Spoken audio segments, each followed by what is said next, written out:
Alors, ce que je propose, c'est que l'on mange les enfants des pauvres. Comme ça, c'est beaucoup plus simple.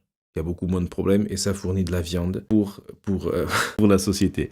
Alors, bon, c'est pas moi.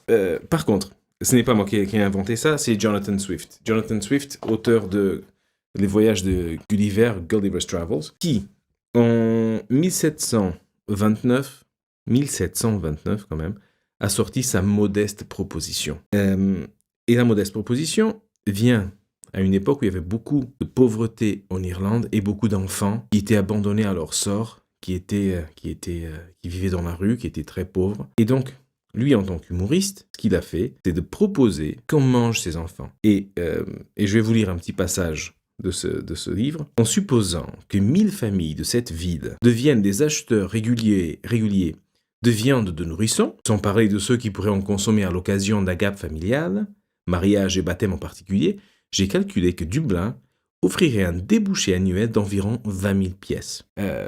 Ce texte a été désigné comme la pierre angulaire de l'humour noir. C'est marqué sur Wikipédia. Pourquoi ? Parce que c'est indécent de proposer de manger les enfants des pauvres. Alors que l'humoriste, ou la personne qui va dénoncer ça, va le faire d'une manière qui va, en détournant son attention, en proposant une solution. Ma solution, c'est qu'on mange ces enfants. Et le public, les lecteurs, vont se dire, mais c'est indécent de faire ce genre de blague avec ces enfants qui vivent dans la rue, qui sont pauvres, qui vivent dans la misère. Et là, tout de suite, vous voyez que le public est en train de se rendre compte qu'il y a beaucoup d'enfants qui vivent vraiment dans la misère, qui vivent dans la rue, et donc ils vont penser au problème.